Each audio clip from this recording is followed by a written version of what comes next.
안녕하세요. 벌써 4월의 마지막 날이네요.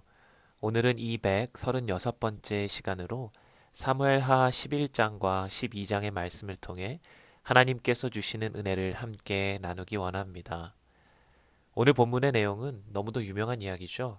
이스라엘 역사에서 가장 존경받는 왕, 다윗 왕이 하나님께 범죄하고 또 회개하는 내용을 다루고 있습니다. 성경에 나온 이스라엘 왕들을 평가할 때에 하나님 보시기에 선했던 왕들을 다윗의 길로 행하였다고 말씀할 정도로 다윗의 삶은 하나님과 동행하며 주의 길을 따랐던 아주 모범적인 사례로 기록되고 있습니다. 그렇기 때문에 오늘 본문에 나타난 사건은 보는 이들로 하여금 정말 큰 충격을 주는 내용이 아닐 수 없습니다. 사람은 누구나 자신의 삶에서 감추거나 지우고 싶은 순간이 있죠. 아마 다윗에게는 이 사건이 인생에서 가장 지우고 싶은 순간이 아닐까 생각해 봅니다. 그럼에도 불구하고 하나님께서 이것을 성경 말씀으로 기록되게 하시고 또 주의 종 다윗의 인생에서 정말 유일하게 추악했던 이 모습을 드러내시는 이유가 무엇인지 또 우리가 어떻게 이 말씀을 적용할 수 있을지를 우리 함께 생각해 보기 원합니다. 먼저 11장에서 나타나는 다윗의 모습을 한번 살펴볼까요? 그는 저녁에 옥상 위를 걷다가 한 여인이 목욕하는 모습을 발견합니다. 그리고 자신의 아내가 아닌 이 다른 여인과 간음하는 죄를 짓습니다. 그녀는 다윗의 충직한 용사였던 우리아의 아내였죠. 그 뒤에 이 여인이 자신이 임신한 것을 다윗에게 알려오자 다윗은 자신의 죄를 감추기 위해 전쟁터에 나갔던 그의 남편 우리아를 예루살렘으로 불러들입니다. 왕궁으로 온 우리아에게서 전쟁 상황도 듣고 그를 위로하는 척하며 다윗은 그에게 집에 가서 아내와 함께 즐거운 시간을 보내라고 하지만 충직했던 우리아는 전쟁 중이라 자신이 집에 가서 쉴 수 없다라고 말하며 왕궁 문에서 다른 신하들과 함께 밤을 지새웁니다. 자신의 생각대로 우리아가 움직이지 않자 다윗은 요압 장군에게 편지를 쓰죠. 우리아를 전쟁 중에 죽게 하라는 살인 명령을 내립니다. 그리고 그 명령대로 우리아는 전쟁터에서 죽게 되고 그 이후 그 아내 밧세바를 다윗은 자신의 아내로 삼고 자신이 범질었던 모든 일을 덮으려고 합니다. 이 장면만 보면 다윗의 행위는 정말 드라마 속에서나 등장할 것 같은 악역에 해당하는 전형적인 모습을 보여주고 있습니다. 이 모습은 마치 사회에서 매장당하고 평생을 감옥에서 보내도 마땅하다고 생각할 만한 그러한 사람의 범죄의 모습이죠. 더욱이 이 일을 행한 사람이 평소 존경받고 사회적으로 높은 지위에 있는 사람이라고 말한다면 그 충격은 더 심해지겠죠. 그래서 사람들은 이렇게 생각하죠. 어떻게 다윗 같은 인물이 이런 악한 죄를 지을 수 있었을까?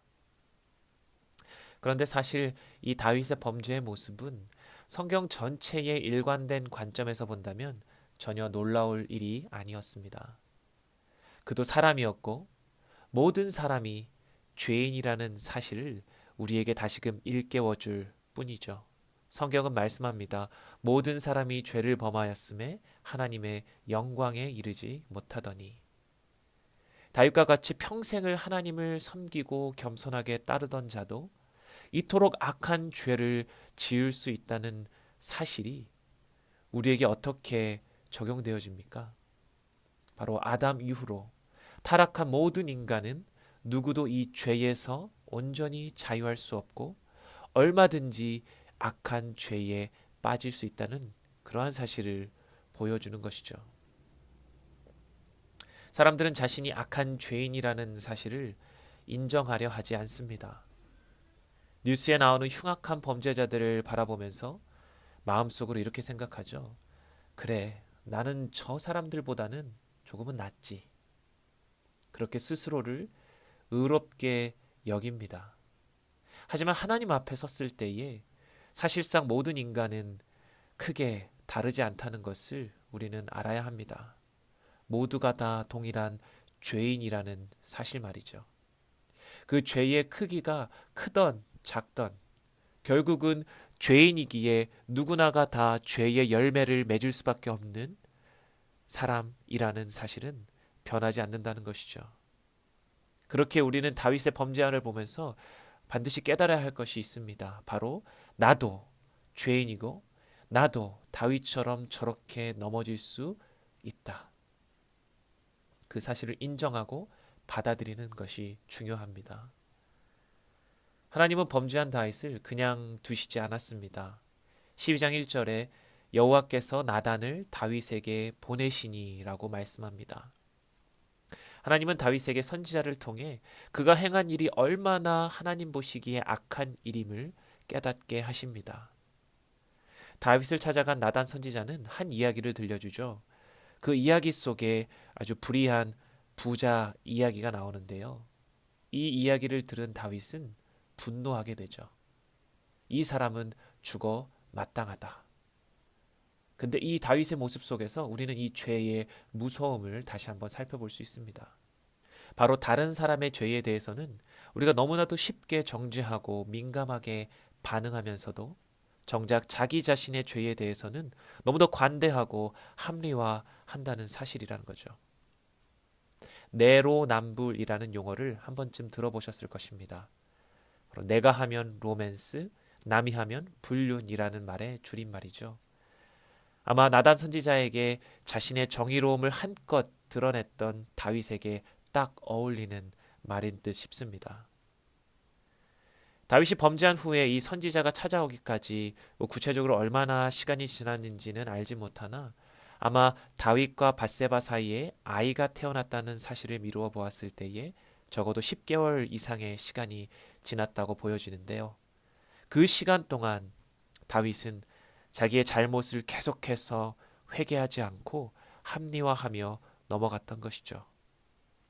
다윗이 정말 자신의 행위가 옳지 못했다는 것을 몰랐을까요? 아마도 그렇지 않았을 것입니다. 하지만 죄가 바로 그의 영적인 눈을 가리워 하나님을 보지 못하게 하고 결국 스스로 죄 가운데 합리화하도록 만든 것이죠. 그러면서도 그 선지자가 찾아와 들려주는 이야기의 그 불의한 자에 대해서는 자신의 정의로움을 분노로 보여주는 다윗의 모습이야말로 이 죄의 무서움을 단적으로 보여주는 이야기라고 생각합니다. 예수님께서 이렇게 말씀하셨죠. 어찌하여 형제의 눈 속에 있는 티는 보고 내 눈 속에 있는 들보는 깨닫지 못하느냐. 이처럼 우리는 많은 경우에 다른 사람의 죄는 쉽게 정죄하며 자신의 의로움을 나타내고자 합니다. 그러나 정작 자신의 죄는 제대로 바라보고 깨닫지 못하게 되죠. 그렇기 때문에 우리는 하나님께서 오늘 다윗에게 보내셨던 나단 선지자와 같은 사람이 우리 주위에 반드시 필요합니다. 하나님의 말씀을 전해주고 내 눈 속에 들보를 깨닫게 해줄 믿음의 동역자. 내가 잘못된 길로 향할 때에, 죄악된 길로 갈 때에 하나님의 말씀을 통해 나를 깨닫게 해주고 다시금 하나님께로 향할 수 있게 도와줄 수 있는 사람. 바로 이러한 나단과 같은 사람이 여러분 주위에 있으신가요? 하나님은 사랑하는 당신의 백성을 죄악 가운데로 그냥 가도록 내버려 두지 않으십니다. 오늘 나단 선지자를 보내신 것처럼 그리고 그에게 말씀하여 주신 것처럼 우리가 매일 묵상할 때에 우리가 예배를 드릴 때에 말씀을 통해 우리를 깨닫게 하실 뿐만 아니라 우리 주위의 믿음의 동역자들, 셀 공동체 또 우리 교회를 통해 하나님은 우리가 죄를 깨닫고 악한 길에서 돌이켜 하나님께로 돌아오기를 원하십니다. 사랑하는 성도 여러분, 하나님의 이 놀라운 은혜를 우리가 함께 누릴 수 있기를 간절히 바랍니다. 마지막으로 나단 선지자를 통해 하나님의 음성을 들은 다윗의 반응과 그 가운데 발견되어지는 놀라운 복음에 대해 이야기 나누고 싶습니다. 12장 13절에 보시면 다윗이 나단에게 이르되 내가 여호와께 죄를 범하였노라 하매 나단이 다윗에게 말하되 여호와께서도 당신의 죄를 사하셨나니 당신이 죽지 아니하리라고 말씀합니다.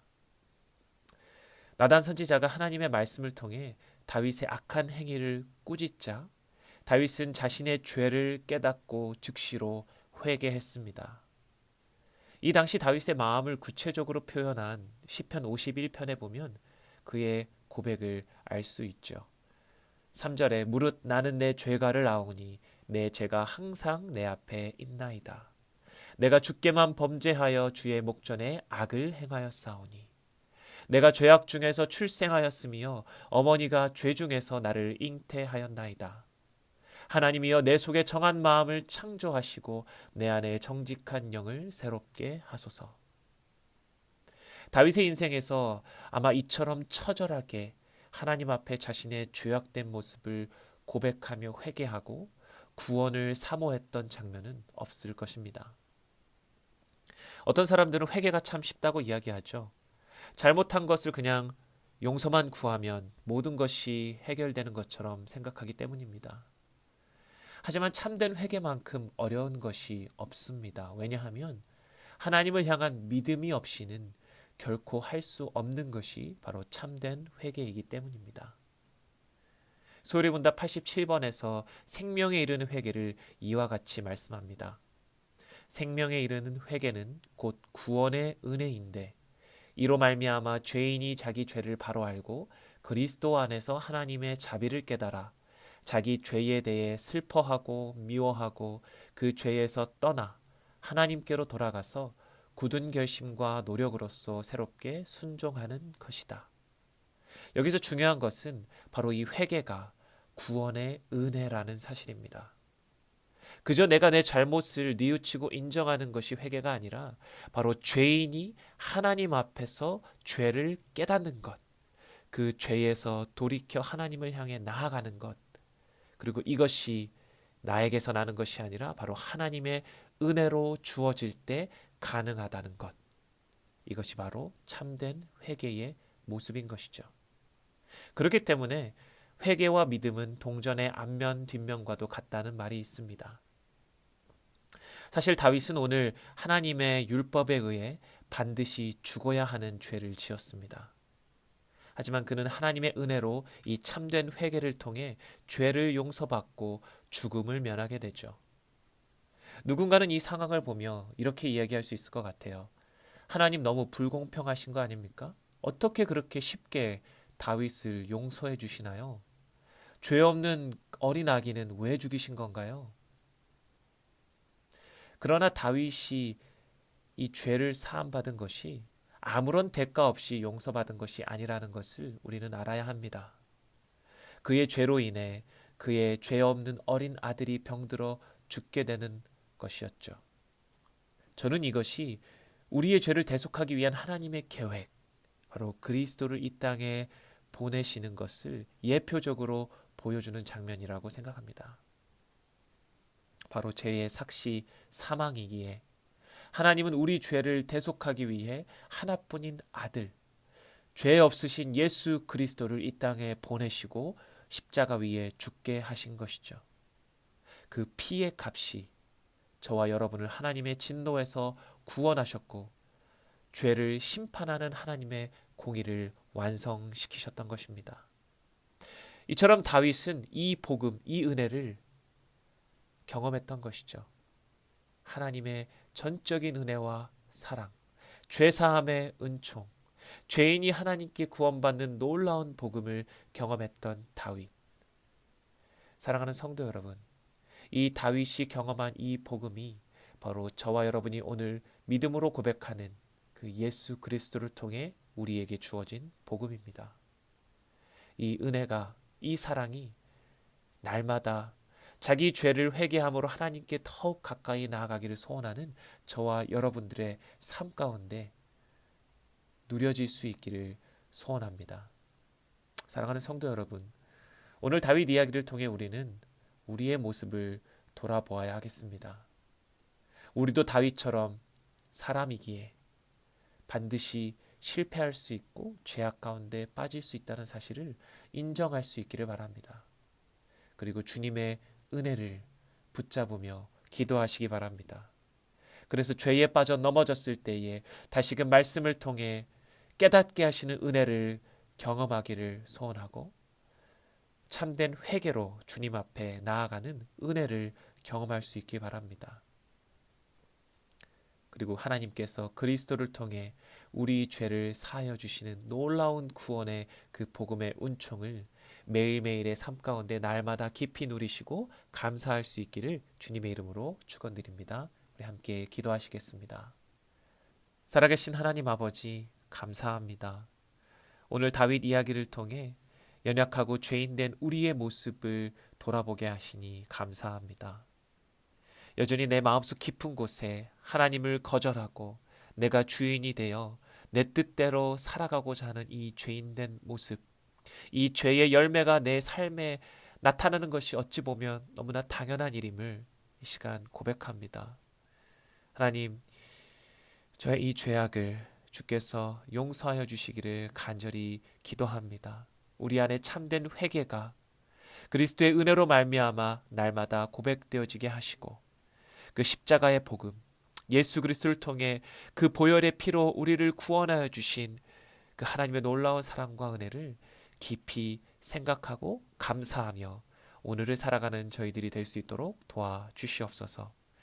모든 것을 주님께 감사드리오며 살아계신 예수 그리스도의 이름으로 간절히 기도드립니다. 아멘.